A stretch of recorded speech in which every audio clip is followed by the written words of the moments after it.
Al-Iman TV, sarana penyubur keimanan. Bismillahirrahmanirrahim. Assalamualaikum warahmatullahi wabarakatuh.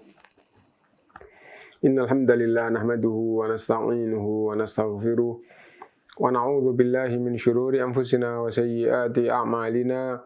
Man yahdihillahu fala mudilla lahu wa man yudlil fala hadiyalah. Wa asyhadu an la ilaha illallah wahdahu la syarika lah. Wa asyhadu anna Muhammadan abduhu wa rasuluh. Ya ayyuhalladzina amanu taqullaha haqqa tuqatih wa la tamutunna illa wa antum muslimun. Ya ayyuhan nasu taqu rabbakumul ladzi khalaqakum min nafsin wahidah wa khalaqa minha zawjaha wa batha minhuma rijalan katsiran wa nisaa'a wattaqullaha alladzi tasaaluna bihi wal arham innallaha kana 'alaikum raqiba. Ya ayyuhalladzina amanu taqullaha wa qulu qawlan sadida yuslih lakum a'malakum wa yaghfir lakum dhunubakum wa man yuti'illaha wa rasulahu faqad faza fawzan 'azima. Amma ba'du fa inna asdaqal hadithi kitabullah wa khairal hadyi hadyu Muhammadin sallallahu alaihi wasallam wa syarral umuri muhdatsatuha wa kullu muhdatsatin bid'ah wa kullu bid'atin dhalalah wa kullu dhalalatin finnar. Ma'asyiral muslimin rahimakumullah, alhamdulillah kita bisa melanjutkan kajian kita dan kita sampai bab an-nadhr atau an-nuzur dari kitab Al-Wajiz fi Fiqh Sunnah wal Kitabil Aziz. Dan yang dimaksud dengan nazar adalah ijabu ma laysa biwajibin, mewajibkan yang asalnya tidak wajib. Maksudnya orang yang beriman mengikrarkan bahwa ia akan melaksanakan begini. Nah itu yang dimaksud dengan mewajibkan yang hukum asalnya tidak wajib. Dan ada nazar mu'allak dan ada yang ghair mu'allak.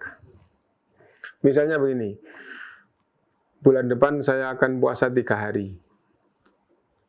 Nah itu bukan mu'allak, itu langsung mengikrarkan bahwa bulan depan akan melakukan puasa 3 hari. Asalnya tidak wajib, tapi setelah diikrarkan begitu maka hukumnya jadi wajib.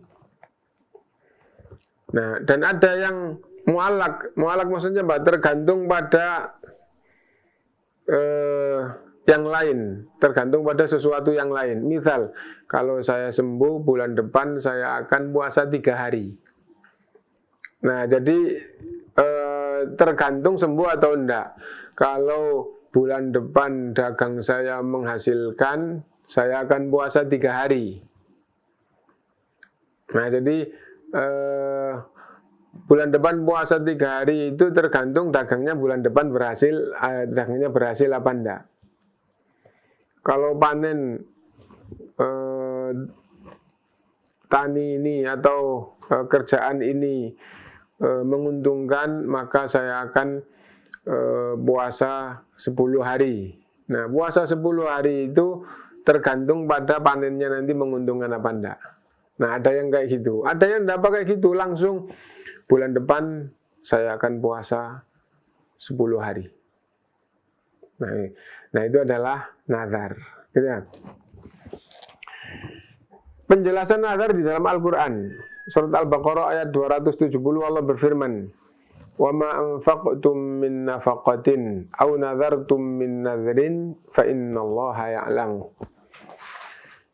Infak apapun yang kalian infakkan di jalan Allah atau ikrar nazar apapun yang kalian nazarkan, sesungguhnya Allah tahu. Allah SWT tahu. Dan apabila nazarnya benar, infaknya benar, nazarnya benar, lalu dilaksanakan, maka dapat pahala. Dapat pahala. Ikrarnya belum dapat apa-apa. Ikrarnya belum dapat apa-apa. Misal, bulan depan saya akan puasa 3 hari.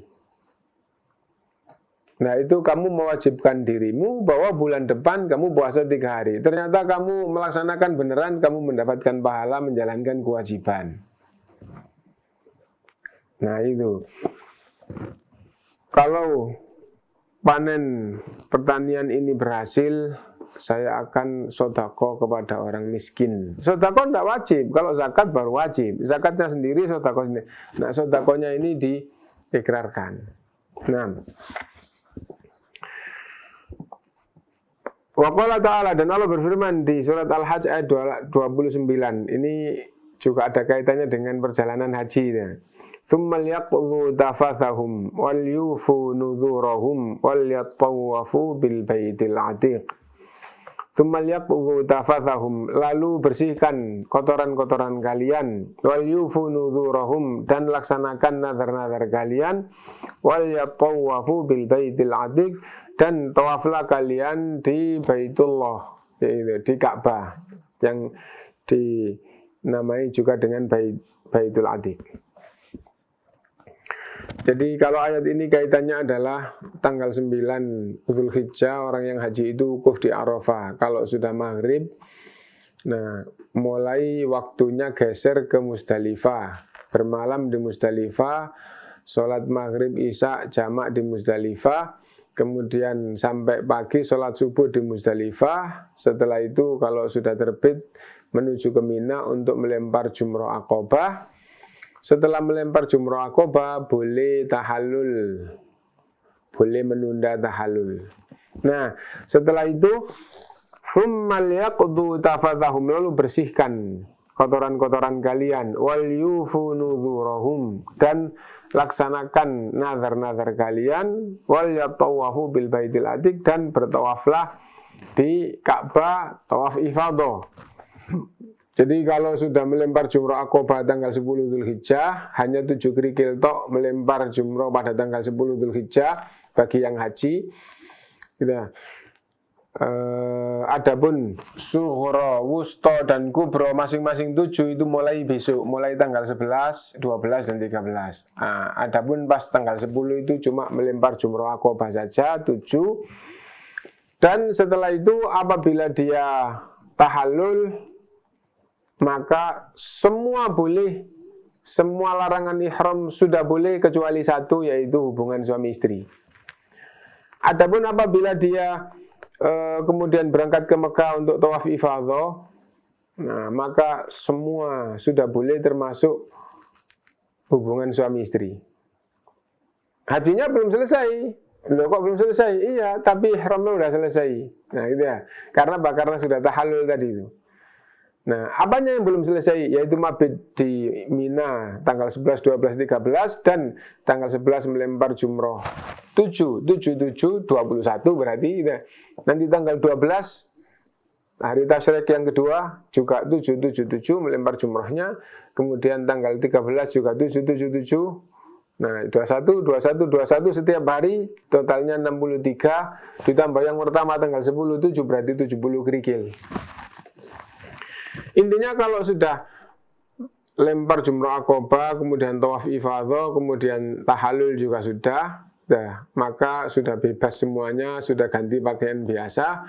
Nah, amalan haji tinggal melanjutkan mabit di Mina, dan tanggal 11, 12, 13 masing-masing melempar gitu. Adapun kaitannya dengan bab kita sekarang, tsumma liyaqdu tafathahum, lalu bersihkan kotoran-kotoran kalian, wal yufu nuzurahum, dan laksanakan nazar-nazar kalian. Zaman dulu banyak yang kalau ke Mekah terus saya akan nazar nyembelih ini, saya akan nazar begini, saya akan nazar begini. Kenapa? Karena itu tempat yang sangat mulia, yang disucikan, yang diagungkan.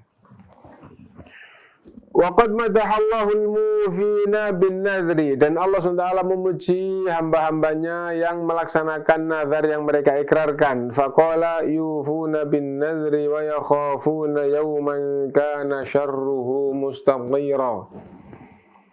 Orang-orang yang abror, yang baik, yang dimasukkan oleh Allah ke dalam surganya, dijelaskan sifat-sifatnya. Salah satunya adalah yufuna bin nadri, mereka melaksanakan nazar-nazar mereka. Wa yakhafuna yauman, dan mereka itu adalah orang-orang yang takut suatu hari kana syarruhu mustatira, yang hukuman Allah merata di mana-mana, maksudnya nanti pada hari kiamat. Nah, orang yang abror itu takut di hari kiamat kalau tak sampai tidak berhasil, kalau sampai tidak menjadi golongan orang yang beruntung. Wa an Aisyah radhiyallahu anha anin Nabi sallallahu alaihi wasallam, man nadhara ayyuti Allah falyuti'hu, siapa yang nazar taat, nazar melakukan kebaikan, maka dia wajib melaksanakannya. Wa man nadhara ayyasiyahu fala yasihi, adapun yang nazar maksiat maka tidak boleh dilaksanakan. Misal, wah kalau panen ini bagus, saya ajak pacar saya ajak pergi pacar saya ke Bali. Anak-anak muda misalnya, anak yang SMA atau anak kuliah gitu ya. Terus, wah kalau saya berhasil, ini ada pekerjaan terus berhasil gitu ya, nanti pacar saya akan ajak pergi ke Bali. Tidak boleh dilaksanakan nazar itu, karena nazar itu nazar maksiat. Loh, rekreasi ke tempat yang banyak maksiat, hukumnya maksiat. 6. Intinya bahwa nazar itu disyariatkan di dalam Islam. Disyariatkan maksudnya firmankan oleh Allah, atau dijelaskan oleh Rasulullah SAW tentang aturan-aturannya. Itu disebut dengan disyariatkan gitu. Itu tidak berarti diperintah. Syariat itu bisa berupa perintah, bisa berupa larangan. Itu syariat gitu ya. Disyariatkan maksudnya dijelaskan di dalam Al-Quran aturan-aturannya. An-nahyu anin nadhril mu'allaq,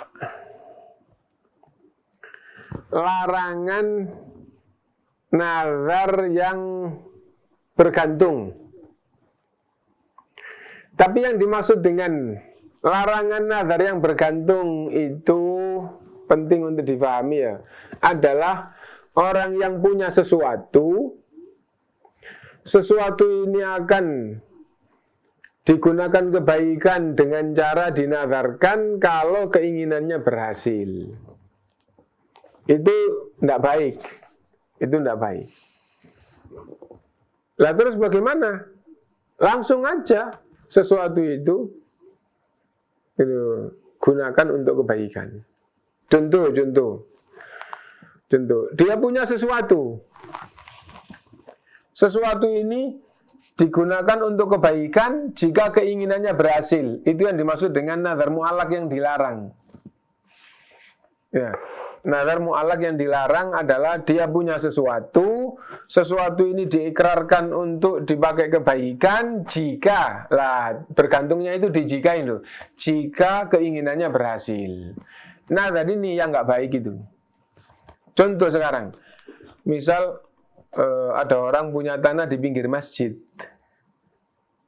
Lah kan dia punya tanah, jadi punya sesuatu. Digunakan untuk kebaikan, diikrarkan akan digunakan untuk kebaikan jika keinginannya berhasil. Lah, dia punya tanah di masjid, terus dia ini, kalau saya sembuh, tanah saya wakafkan ke masjid. Nah, itu berarti punya sesuatu mau dipakai kebaikan apabila keinginannya berhasil.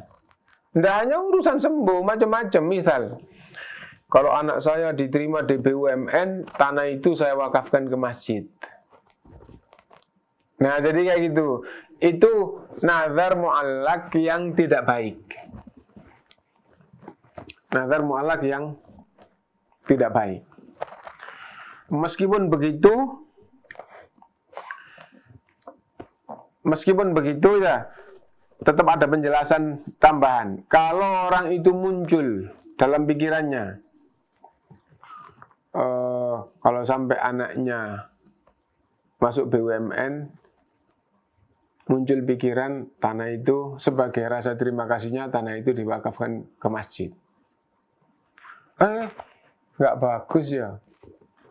Tanah mau diwakafkan terus nunggu kalau keinginannya berhasil. Petunjuk Islam langsung wakafkan. Petunjuk Islam. Tapi kalau gitu, tidak langsung diwakafkan, kalau tidak langsung diwakafkan, maka tetap lebih baik diikrarkan. Kenapa? Sudah kadung muncul di dalam pikirannya. Terus kalau tidak dinazarkan, nanti malah tidak diwakafkan. Nah, itu kaitannya dengan nazar mu'allaq. Kenapa? Karena sampai di dalam kitab ini pun judulnya, padahal hadisnya dimaknai seperti tadi itu. An-nahyu anin nazril mu'allaq, larangan nazar yang bergantung. Contohnya tadi itu, kalau anak saya berhasil masuk di perusahaan tertentu, gitu, perusahaan yang dituju itu, gitu, tanah ini saya wakafkan ke masjid sebagai rasa terima kasihnya kepada Allah SWT. Misalnya gitu ya. Nah, itu tidak baik. Itu menunjukkan bakhilnya. Tapi kalau dibandingkan dengan yang lebih bakhil, bagaimana lebih bakhil? Muncul pikiran, mumpung belum tak nazarkan, terus ingat bahwa itu nggak boleh. Kenapa? Karena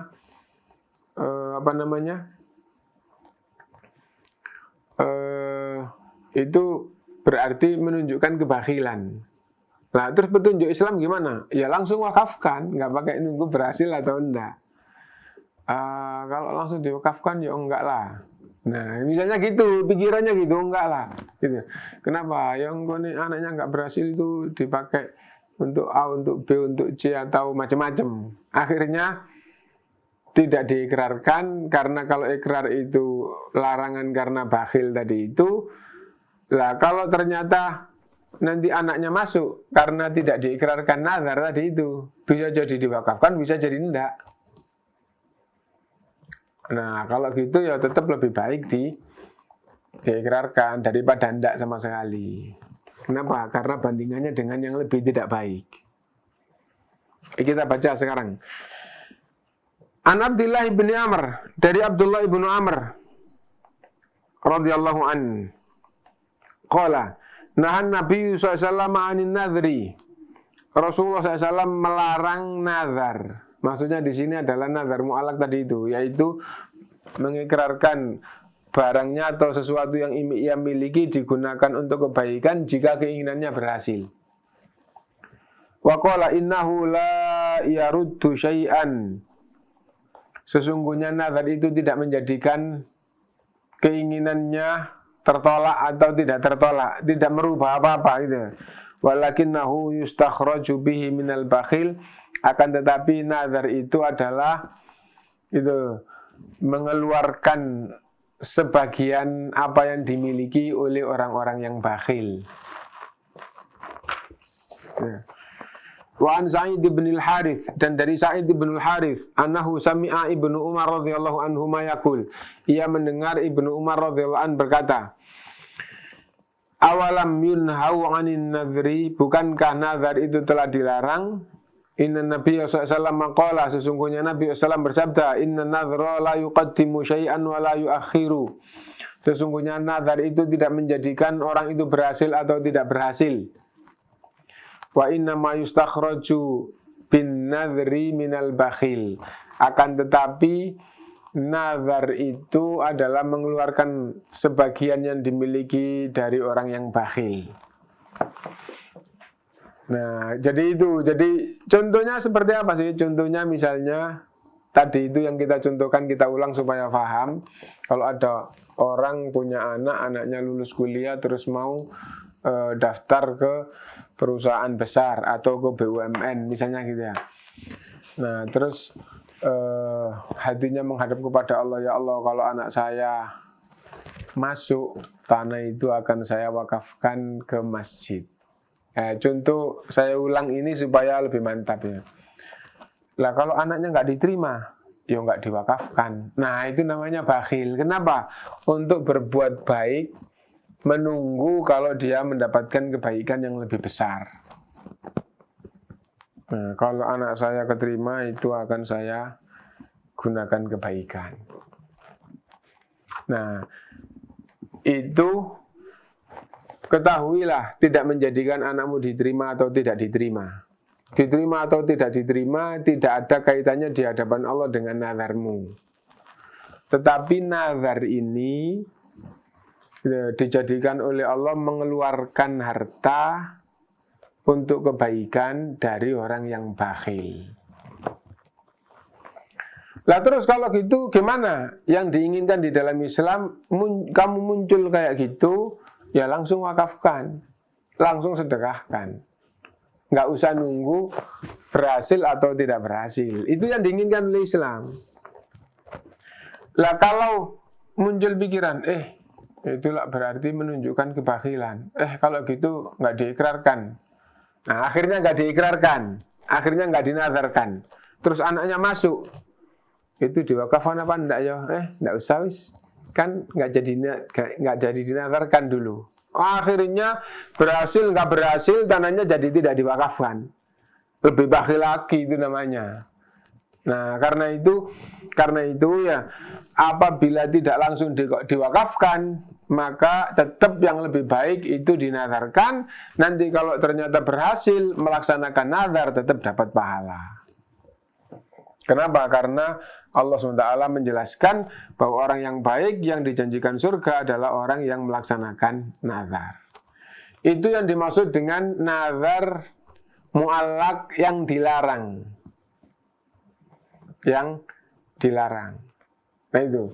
Nah dibandingkan dengan begini, maka tetap kayak begini tadi itu harus difahami. Kemudian ada nazar yang bukan mu'allaq. Nazar yang bukan mu'allaq itu seperti apa sih? Nah, tidak pakai berhasil atau nggak berhasil, tidak pakai berhasil atau berhasil, tapi maunya adalah berbuat baik. Contohnya apa? Contohnya, ya, besok kalau panen 10% langsung digunakan untuk bantu anak yatim. Zakat bukan zakat. Pokoknya kalau panen itu nazar, ya Allah saya nazar. Gitu. Nanti kalau panen, lah kalau panennya sedikit, yang penting 10%-nya. Nah itu. Lah kalau nggak panen, nggak ada barangnya kok, nunggu kalau panen kok. Nah itu adalah kebaikan. Apalagi kalau babnya bukan bab kayak gitu. Misalnya begini. Bulan depan nazar, bulan depan puasa 3 hari. Itu kebaikan. Itu kebaikan. Ngapain kau pakai nazar? Selama ini puasa itu rasanya berat, akhirnya nazar puasa. Nah, maka jadi wajib. Nah, misalnya sudah biasa puasa 3 hari setiap bulan. Mau nambah Senin Kemis kok abotnya gitu. Enggak mulai-mulai gitu. Akhirnya mengikrarkan gitu. Ini sudah mendekati akhir bulan, mulai bulan depan saya ikrarkan puasa Senin Kemis. Itu nazar, maka puasa Senin Kemis bulan depan jadinya wajib. Nah, kenapa begitu? Supaya berikutnya nanti jadi biasa. Jadi dipaksa dulu dengan mewajibkan diri melaksanakan yang asalnya tidak wajib menjadi wajib. Tadi itu definisi nazar, ijabu ma laisa biwajibin, gitu. Mewajibkan yang asalnya tidak wajib, mewajibkan amalan pada dirinya yang asalnya tidak wajib. Nah itu nazar. Karena itu nazar itu termasuk disyariatkan di dalam Islam, dan orang yang nazar kemudian dilaksanakan itu dipuji oleh Allah SWT, masuk ke dalam sifat orang yang abror. Mata yasihu wa mata la yasih. Nazar itu kapan dinyatakan sah dan kapan dinyatakan tidak sah. Ya. Nah, maksudnya nazarnya sah dan harus dilaksanakan. Nah, jadi pemahaman sah dan kapan tidak sah. Sah maksudnya apa? Sah maksudnya ikrarnya nazar itu benar dan wajib dilaksanakan. Nah, itu hanya apabila nazar taat. Bagaimana kalau nazar itu nazar maksiat? Nah, ulama beda ungkapan. Ada yang mengatakan tidak sah, tapi wajib bayar kafarot. Lah sah kok pakai wajib bayar? Gitu. Nah, makanya ungkapan ulama beda pendapat. Ada yang mengatakan tidak sah, tapi wajib bayar kafarot. Dan ada yang mengatakan gitu, sah ikrarnya, tapi itu ikrar maksiat, maka tidak boleh dilaksanakan dan wajib membayar kafarot. Dan yang tidak sah seperti apa? Nah, ada yang menjelaskan nazar mubah itu tidak sah. Nazar maksiat sama kayak tadi itu tidak boleh dilaksanakan. Dan ada yang, nah itu dari ungkapan-ungkapan ulama. Tapi dengan penjelasan yang dengan contoh, insya Allah kita jadi paham. Apabila yang diikrarkan itu taat, wajib dilaksanakan. Apabila yang diikrarkan itu maksiat, tidak boleh dilaksanakan dan wajib bayar kafarot. Apabila yang diikrarkan itu mubah. Mubah itu apa? Bukan ketaatan, bukan kemaksiatan. Bukan ketaatan, bukan kemaksiatan. Gitu. Kalau ia melaksanakan nazarnya, berarti sesuai dengan yang diikrarkan. Kalau tidak melaksanakan, maka yang lebih tepat wallahu alam wajib bayar kafarot. Yang maksiat aja wajib kok, apalagi yang bukan maksiat. Nah, itu. Apabila yang mubah ini hanya ikut kepada nazar intinya, maka yang mubah itu gugur. Apabila nazar itu ada yang inti dan ada yang ikut serta di dalam yang inti, maka yang ikut serta itu kalau hukumnya tidak ketaatan tapi mubah itu gugur. Contoh,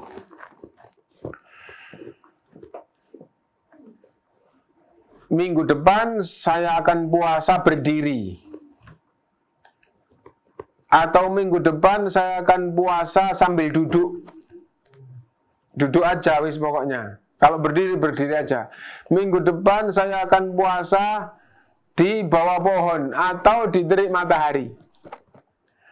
Berdiri itu bukan taat, bukan maksiat. Duduk itu bukan taat, bukan maksiat. Di teduhan juga bukan taat, bukan maksiat. Di terik matahari juga bukan taat, bukan maksiat.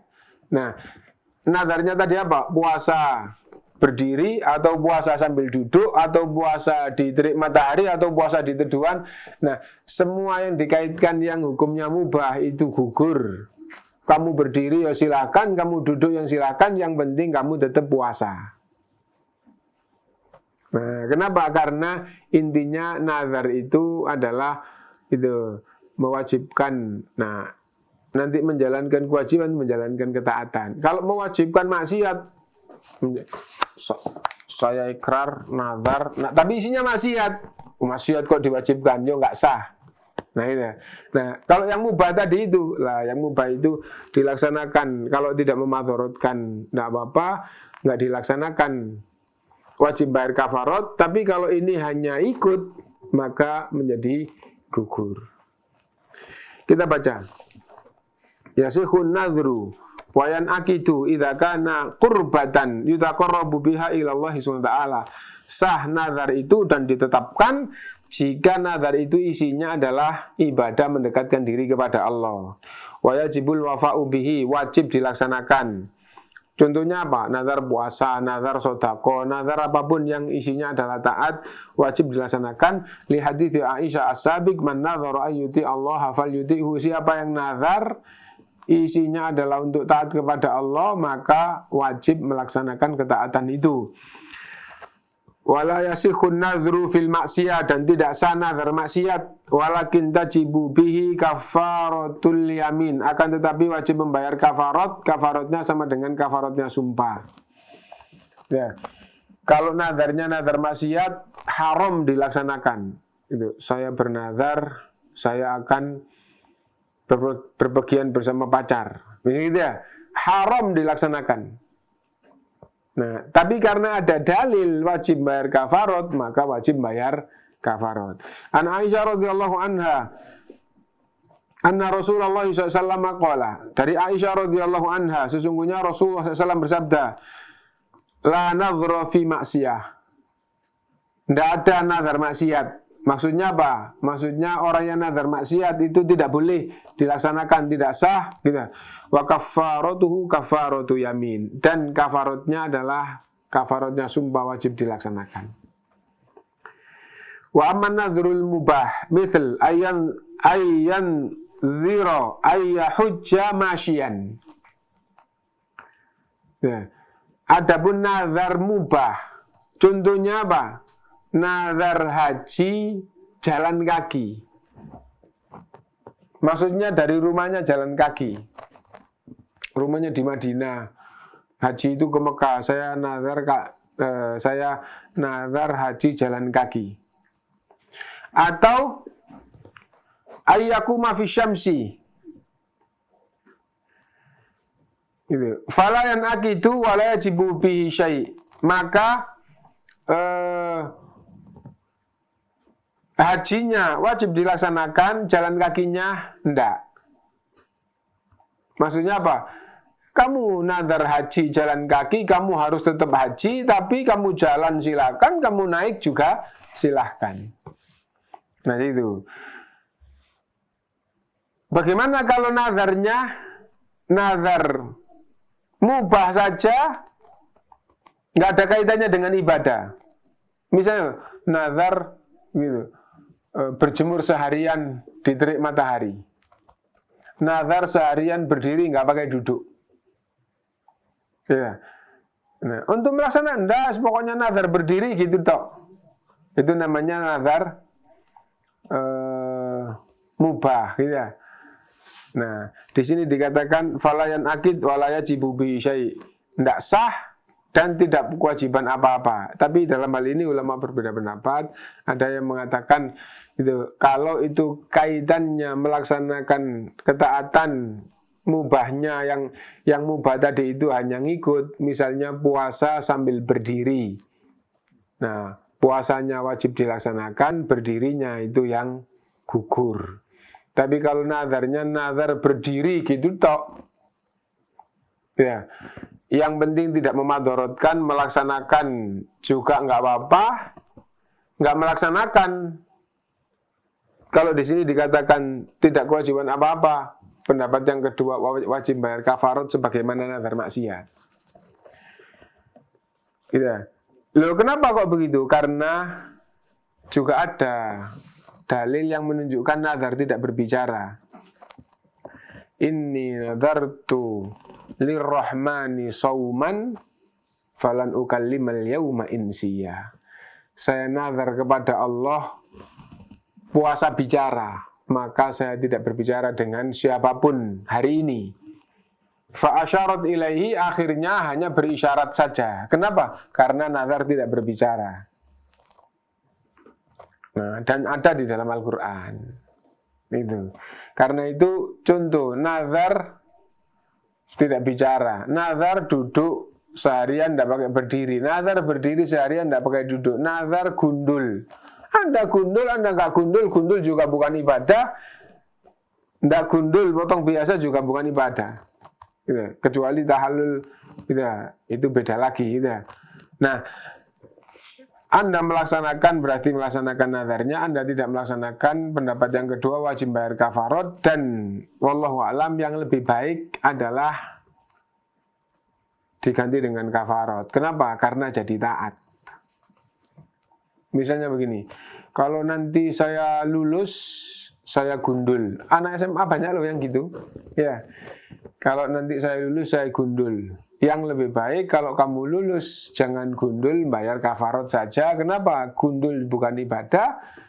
Nah, tidak gundul juga tidak ibadah. Kalau kamu ganti bayar kafarat, memberi makan 10 orang miskin, atau pakaian 10 orang miskin, atau memerdekakan budak, itu ibadah. 1, 2, 3 nggak mampu, bawahnya puasa 3 hari berturut-turut, itu juga ibadah.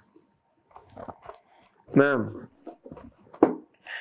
An Abi Hurairah qala ra'a Rasulullah sallallahu alaihi wasallam syaikhan yamshi baina ibnaihi yatawakka'u 'alaihima. Dari Abu Hurairah radhiyallahu an, ia berkata, Rasulullah SAW melihat orang yang sudah tua jalan gitu, baina ibnaihi, di antara dua anaknya, yatawakka'u alaihima, bersandar kepada kedua anak yang di kanan dan kirinya. Faqala ma sya'nu hadza. Maka Rasulullah SAW bertanya, kenapa dengan orang tua ini? Kok dipapa dua orang kanan sama kirinya? Qala ibnahu ya Rasulullah kana alaihi nadhrun. Maka kedua anaknya berkata, wahai Rasulullah, dia nazar. Faqala irkab ayyuha syai' fa innallaha ghaniyun anka wa an nadhrika. Gitu. Naiklah ke kendaraan, wahai orang tua, sesungguhnya Allah tidak butuh jalanmu, Allah tidak butuh nazarmu yang kayak gitu. Nah, tapi wallahu a'lam ini difahami melakukan ketaatan dengan jalan kaki. Misalnya apa? Misalnya haji dari Madinah ke Mekah. Nazar haji dari Madinah ke Mekah. Akhirnya jalan, nazar haji atau umroh dari Madinah ke Mekah jalan kaki. Akhirnya dipapa sama dua anaknya. Gitu. Nggak pakai naik kuda atau naik unta atau naik keledai atau naik kendaraan yang di zamannya ada. Kalau di zaman sekarang nggak naik bis atau nggak naik mobil gitu. Jalan kaki gitu. Nah, lalu ketahuan, ngapain kok jalan sampai kecapean itu? Karena nazar umroh berjalan. Naiklah, sesungguhnya Allah tidak butuh kayak begitu. Gitu. Nah, gampangnya begitu. Wa an Ibnu Abbasin anna Rasulullah sallallahu alaihi wasallam marra bi rajulin bi Makkah wa huwa qa'imun fi syamsi. Sesungguhnya Rasulullah SAW lewat di Mekah, lalu melihat ada orang berdiri di terik matahari. Faqala ma hadza? Kenapa itu? Qalu nazara ayyasuma wa la yastadhilla ila al-laili. Dia nazar puasa dan tidak pakai berteduh. Puasa kalau ada matahari dia di terik matahari sampai malam. Wala yatakallamu gitu, dan dia tidak berbicara. Jadi nazar puasa, tidak ngomong dan di bawah matahari. Gitu. Qala liyatakallam wal yastadhil wal yajlis wal yutimma sauma. Sampaikan kepadanya supaya ngomong, supaya berteduh, supaya bicara, supaya duduk dan harus melaksanakan atau melanjutkan puasanya. Nah, jadi kalau nazarnya itu nazar ibadah tapi disertai dengan sesuatu yang tidak ibadah itu gugur. Adapun orang yang nazar dan tidak melaksanakan nazarnya maka wajib membayar kafarat. Man nazara ta'atan thumma ajaza 'anil wafa'i bima nazara fa alaihi kafaratu yamin.